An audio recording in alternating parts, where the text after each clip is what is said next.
Hey y'all, it's me Alex. Today I am doing a collab video with 3 really awesome other YouTubers. We're doing a Harry Potter house look collab, which I'm really excited about it. Shout out to my friend Mascara Cakes, who is kind of the person who is putting this all together. She shouted out on her Instagram that she is a Hufflepuff and wanted to find people of 3 other houses so that she could do a makeup collab. So here we are. Let's see, we have Mascara Cakes, who is a Hufflepuff, Rena Reviews, who's a Ravenclaw, and Ready Jet Glow, who is a Slytherin, and me, Alex the Alchemist, the Gryffindor, and I'm really excited to be collaborating with all of these awesome people of other Hogwarts houses just because it's so fun.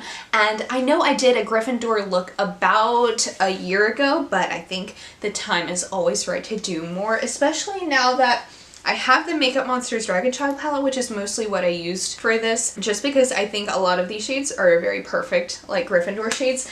And so you can see that this look is pretty dramatic, which is good because Gryffindors are dramatic little people. That is just how we are. Like, my entire life I thought I was gonna be a Ravenclaw until I took the Pottermore quiz, and I took it 4 times, and 3 out of those 4 times I got Gryffindor. The only time I got Ravenclaw was when I was literally trying to get Ravenclaw.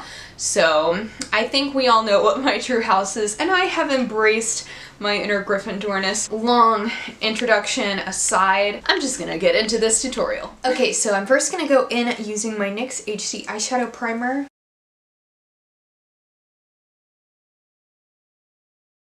And for this look, I'm going to be using the Makeup Monsters Dragon Child palette just because it has these really stunning reds and gold in here. So I think that this is a really good Gryffindor palette. Honestly, I think you could get a lot of house looks out of this palette. Might have a series coming. I don't know. Anyway, I'm going to be doing a little halo eye look, so I'm going to start by applying Flame Tongue in the crease. Look at that pigmentation right there.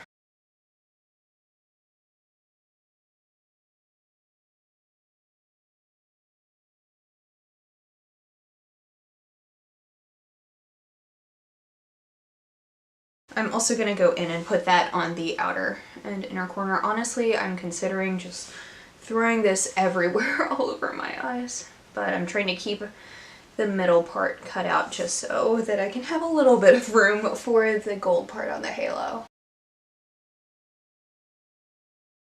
That barely worked. Okay. I know my general makeup technique is pretty weird because people are like, less is more, build it up, and then I'm just like, no, put it all on at once. Be bold. Do all the things. I am then going to take Mother Dragon, and I'm going to concentrate this on the outer and inner corner of my eyes and just kind of tap it in each space.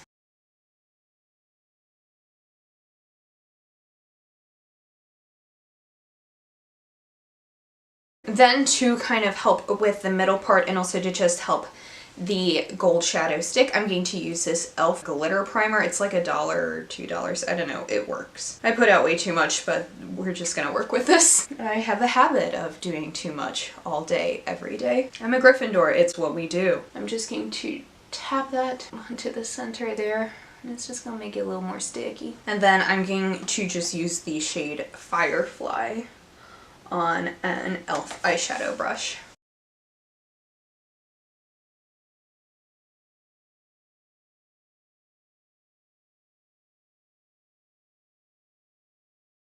I'm not quite going to bring it up into my crease, but I am going to bring it to a point where it will be easily blended, if that makes sense. Probably doesn't, but here we are. Then I'm just going to use more of Flame Tongue and blend it out.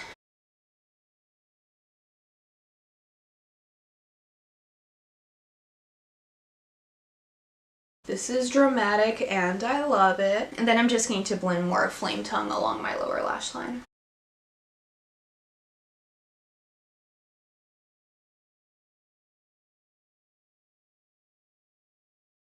And now for my brow bone, since I am having this palette in my project pan, I'm going to use this shade from my Shade and Light eye palette and just use it as my brow bone. And this is going to help to blend out all of that shadow that I just packed on my eyes non-discreetly with no point to it. And I'm also just going to use a little bit of that to blend out the lower lash line as well. There we go. You can kind of see how that helps it be a bit less harsh. Now for my inner corner highlight, I'm actually not going to use anything from a palette, and instead I'm going to use this Wet n Wild Zodiac highlighter for the earth signs because I'm a Taurus, and also this is just like a really nice like gold glittery one that isn't quite as like vibrant and yellow as the gold that I have on my lid. So I'm just going to take a little bit of that.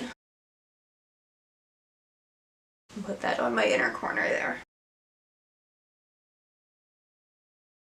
And now it is time for me to curl my lashes using my Ardell eyelash curler.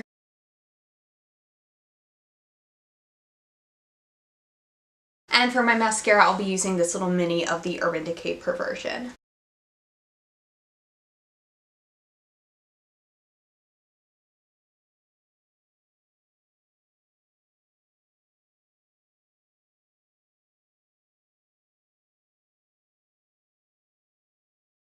Now I'm going to move on to my face products, and so I'm going to be using the lightest shade from my Kat Von D Shade and Light Contour Palette. Again, this is a part of my Project Pan, so I'm just putting that disclaimer out there because you might be new to my channel, and so I'm not actually a huge Kat Von D fan anymore. And so I'm trying to use a lot of her stuff up. I'm just kind of casually doing the contour for my face. You can do whatever you want. This is just what I find is the easiest and works the best for my face shape, is to just like, you know, just like that, that really subtle and precise technique of just like literally rubbing it all over your face that I do. And now for my bronzer, I'm going to use my Too Faced Chocolate Soleil bronzer. This is my favorite of all time, as in I literally only own this and one other bronzer. And I'm using this little skull kabuki brush that I got from Hot Topic. This is just like my perfect bronzer brush.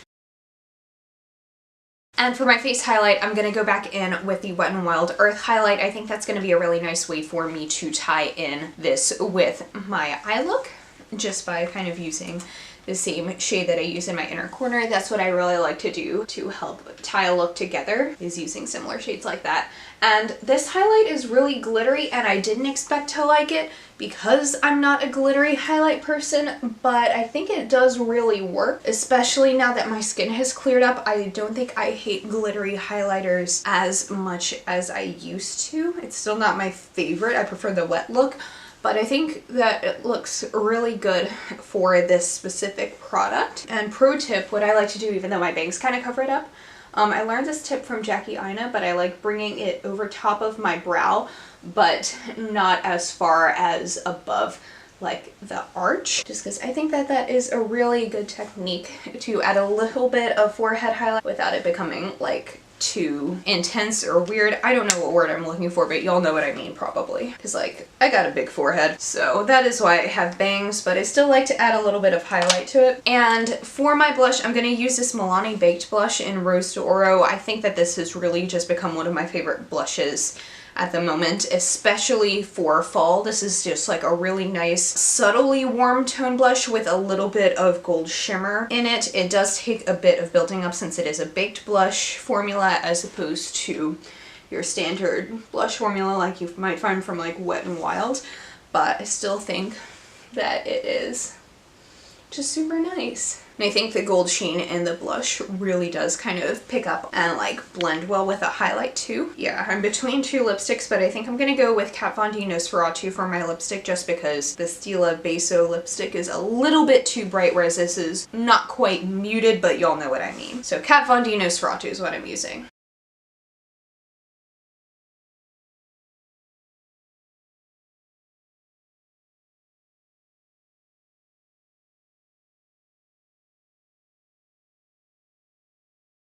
And for my setting spray, I'm just going to use my Urban Decay All Nighter.